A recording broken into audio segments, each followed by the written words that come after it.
Hi everyone. Thank you for inviting me to share our experience and our research with you. I hope it would be beneficial for all of us and it would worth your time. It is our path in our session. First, I will briefly describe what are the large language model families. Then I will talk about medical case generation using ChatGPT. Then our main focus, which is multiple choice question generation using ChatGPT, and then custom GPT, a feature of ChatGPT, and our free tool to generate MCQs, case-based MCQ generator. And then I conclude with key points. Yes, maybe you are familiar with ChatGPT, or maybe you are familiar with Microsoft Copilot. Microsoft Copilot is a variant of ChatGPT. It is a fine-tuned version of ChatGPT, and ChatGPT is a variant of GPT, and GPT is a large language model developed by OpenAI. There are some other LLMs as well, like Cloud,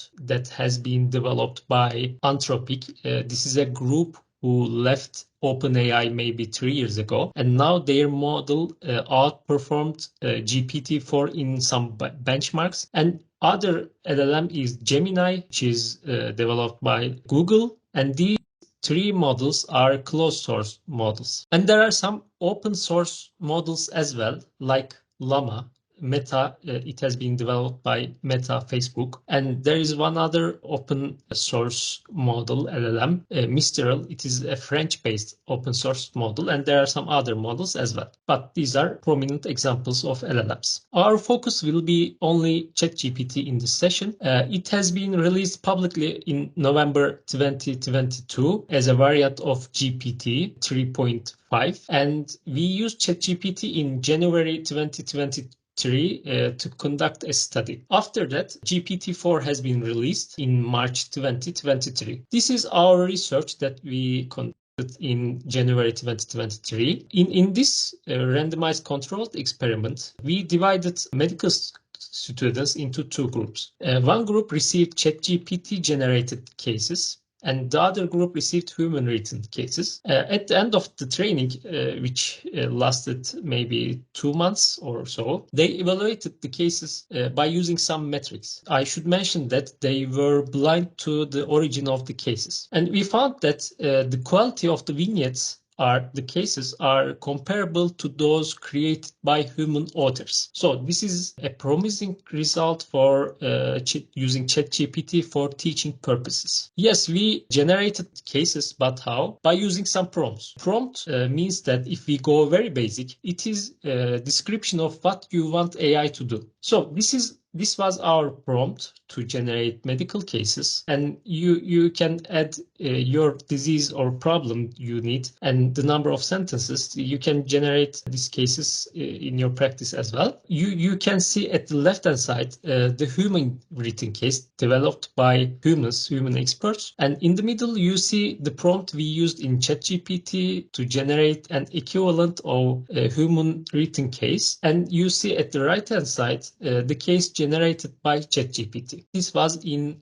an evidence-based medicine training. So students used these cases to search in PubMed and come up with some solutions based on literature. We also generated multiple choice questions in that study, and our prompt was write a single best answer multiple choice question with 5 options. It should be on databases for evidence-based medicine. And you see the output, the multiple choice question generated by ChatGPT 3.5. This question is not a best question. It is very superficial. It targets lower levels of cognitive skills like remember, but medical education should focus on higher order levels like clinical reasoning. The output is not good because our prompt was not good. It is a bad example of prompts. So if it is bad, why did we use this prompt? It is because it was it has been conducted in January 2023, in early months of the release of ChatGPT. There were not too much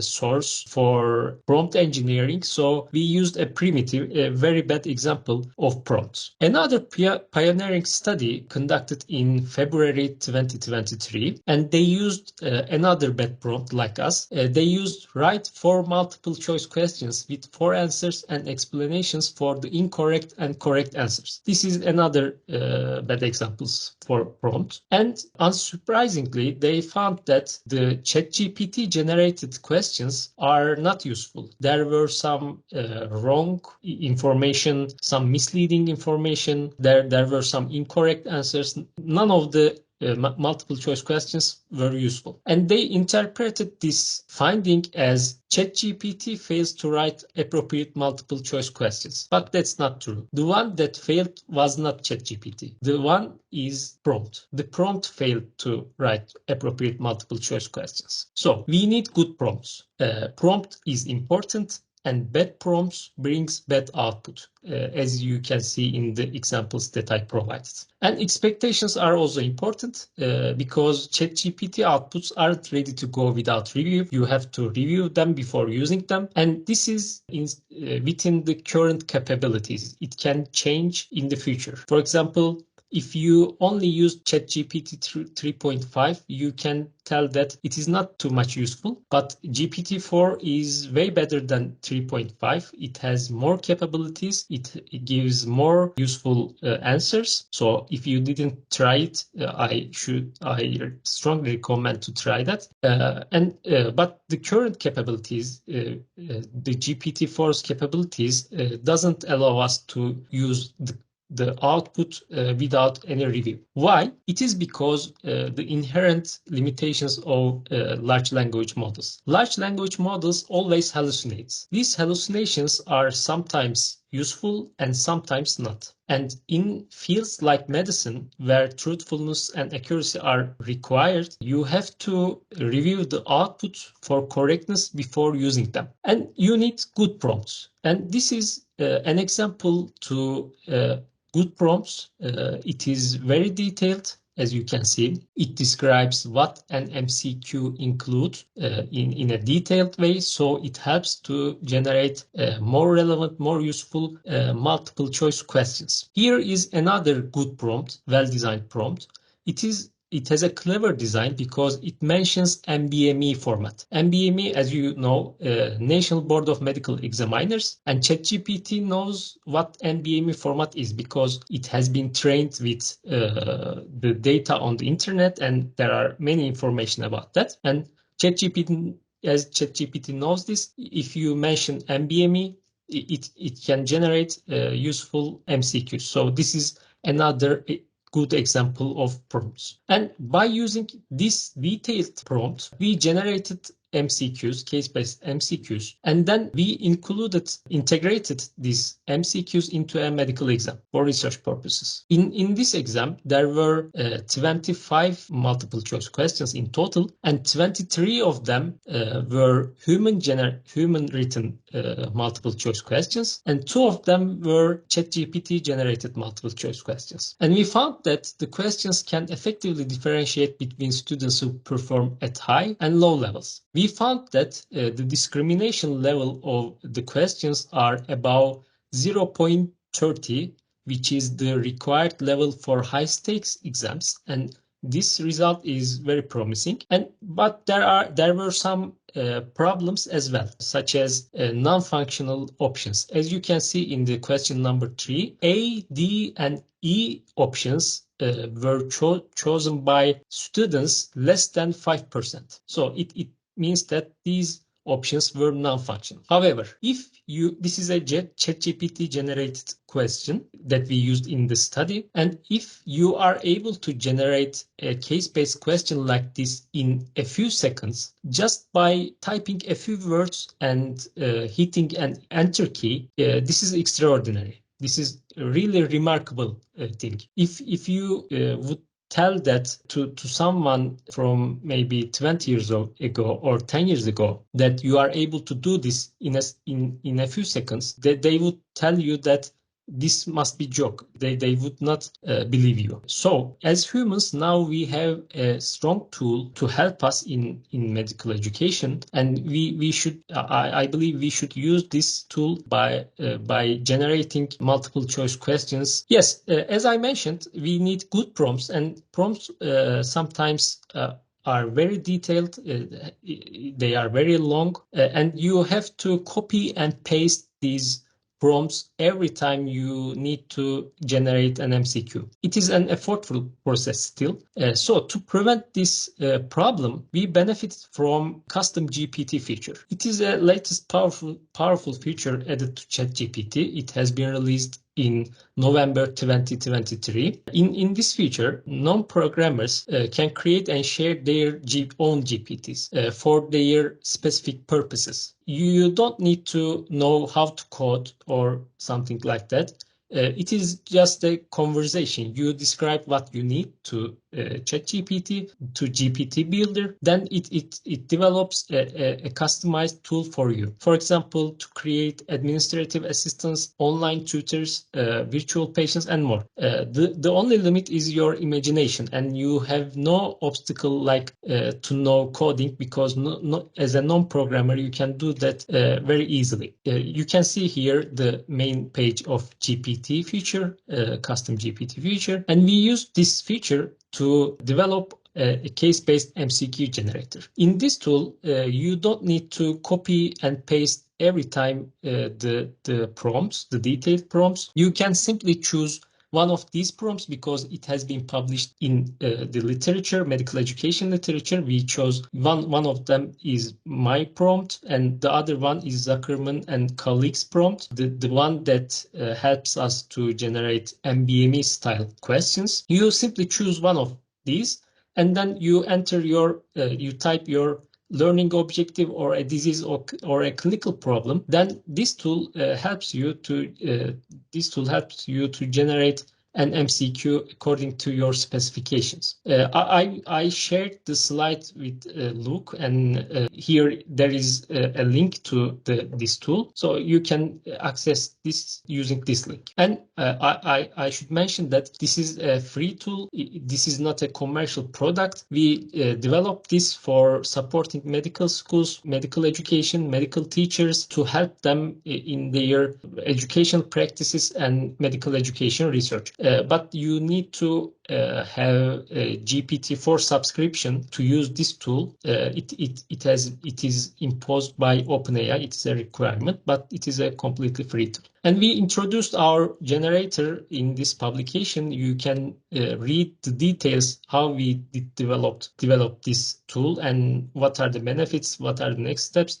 You can explore this publication as well. So to conclude, we can clearly say that ChatGPT is able to generate useful MCQs. The evidence shows this. And if we benefit from well-designed prompts, some detailed prompts or some clever designed prompts, you need good prompts. If you use the prompt that we used in our first study, you will end up with not useful MCQs. So choose your prompt wisely. And case-based MCQ generator is a useful tool. You don't need to copy and paste all the prompts every time. You just enter your learning objective, then it can generate an MCQ. And I have to mention that we should always be cautious when using the outputs of ChatGPT, because it hallucinates, and these hallucinations are not correct sometimes. And if you will use an output in your practice,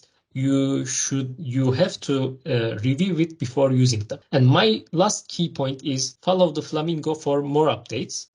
You can see my YouTube channel that I post one medical education video per month. These are useful videos that is based on published evidence, published articles. And I have a Twitter account, X account, that I post one medical education tweet per day. If you follow these sources, you can immediately know the updates about the case-based MCQ generator and other tools. So you are more than welcome to contact with us. You see my email address, you see Andrei's email address. who is my postdoctoral supervisor here in Krakow. Please do not hesitate to contact with me for any question, for any need. Thank you for listening to me. Thank you so much, Yavuz. That's brilliant. We'll take some questions, take a prompt from the audience and actually try to create something quickly here and now, if that would be okay. That's great. Wonderful. Bear with me, guys. I'm going to share my window. What I'd love is for somebody in the audience in the chat, first come, first serve, to suggest a topic that you want to generate an MCQ, a case-based MCQ on. If you can pop it in the chat, that would be great, and we will, show you how it works. So, can somebody in the chat suggest a topic they'd like an MCQ based on, or verbally would be? Question on acid reflux. Okay.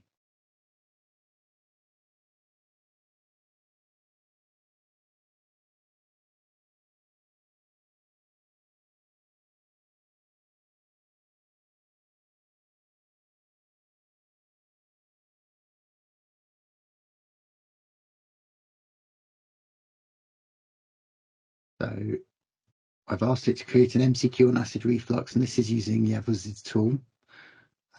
And I've done a very basic prompt. Let's make it medium.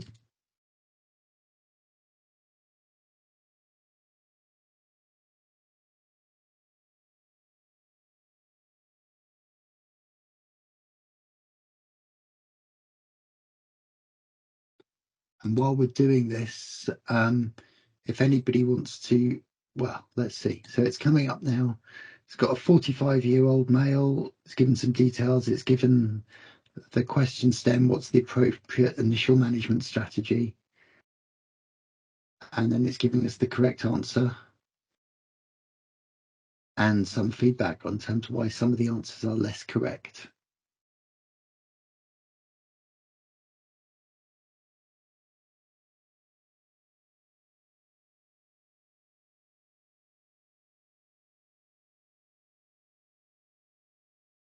So we can see it's come up with, a certain amount of detail, and I believe we can refine it. We can change the prompt, tweak it, ask it to make it more difficult. I believe we can ask it, can you expand on the feedback, something like that, and I think it can do things like that. I've also tried questions like, can you make this question level 7? And I believe it can refine it by incorporating more intricate clinical decision making and less common differential diagnoses. So it revises it, tweaks it, produces the feedback. So we can see an example of how quickly it can produce something. So I hope you guys don't mind I wanted to show you this actually in action because I think it's fantastic. As time moves on, do you guys have any questions for Yavuz that anybody would like to ask? Please do so in the chat or by turning on your microphone or putting up your hand. So Ban has asked, can we embed UK NICE guidelines? Is that something that it could be used to refine the data that's running on Yavuz? Might that work? Yeah, you can mention, for example, UK NICE, please generate me an MCQ based on UK NICE guidelines or some other guidelines. It will consider this but in the process of generating MCQ. Yes, it can be based on some guidelines, but as I said before, we should review the content before using them to see if it is based on guideline or there are some other problems. Perfect. So Chris has asked, can it create a photo of the patient? I'm going to try doing that just using normal ChatGPT. We'll see what it comes up with, but sometimes that can be problematic. But we could see. Muniba has asked, would you have any tips on escape room type scenarios and using this technology for ideas or content? Obviously quite different, but yeah, any thoughts, Jens? Actually, I have encountered with a publication, if I am not remember wrong, there was some tips in that publication, but I don't remember that. Yes, in ChatGPT, in large language models, it is possible. So you should describe what you want in more detail, in a well-designed way. If you can describe what you want, what you need, it can generate anything.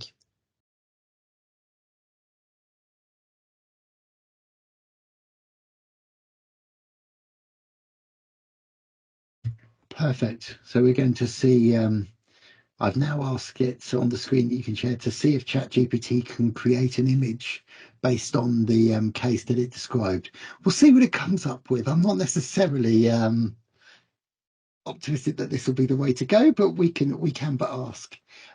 We have a hand. Let me check the room for hands. Okay, here we go. This is a picture. It might be a little bit broad strokes, possibly, but it's there. Dominic has his hand.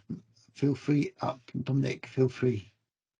Yeah, I'm just actually pasting a chat in the chat. There are already many GPTs that will do escape rooms. So escape rooms can be done. So people have done it, so you can go play around with them. But obviously you have to have ChatGPT Pro, whatever it's called, Plus, Premium, and so that was which kind of leads me to my question. So you said that you're also, or if I kind of, are you also thinking about sort of building your own um, uh, bot that doesn't require that people have a ChatGPT Plus subscription? Or have you sort of explored some other ways, like maybe using Poe for this, or using uh, Microsoft Copilot Pro, which actually lets you share GPTs publicly? And so I'm just kind of wondering about that. Actually, yes, this is an important point, and we mentioned this in our publication as well. This paid wall is preventing people to use this, and in our publication, we provided the instructions to develop this tool, this custom GPT. So anyone can take it and adapt it, maybe improve it and use it in other tools that if there is no paywall in some other tools. So it is possible and it is necessary to be inclusive and to be inclusive for developing countries in medical teachers, some other medical teachers. Wonderful, thank you. And we have a hand from Andre as well. Please feel free, Andre. Thanks, Lux. Sorry for this interruption. Yeah, so there was this question about generating images of for virtual patients, and actually there was a recent publication about that on PubMed, and I thought I might extend it. Yeah, as an answer to the question.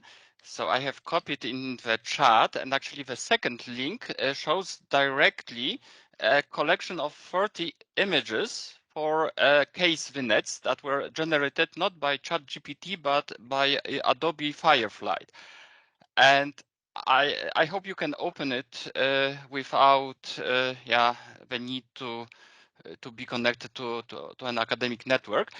But I find those images quite impressive. So even better than the one that are generated by ChatGPT. So maybe this is useful for you as an option. So that That's was an my important. Yeah, I was about to paste the link to that article, so thank you for sharing it.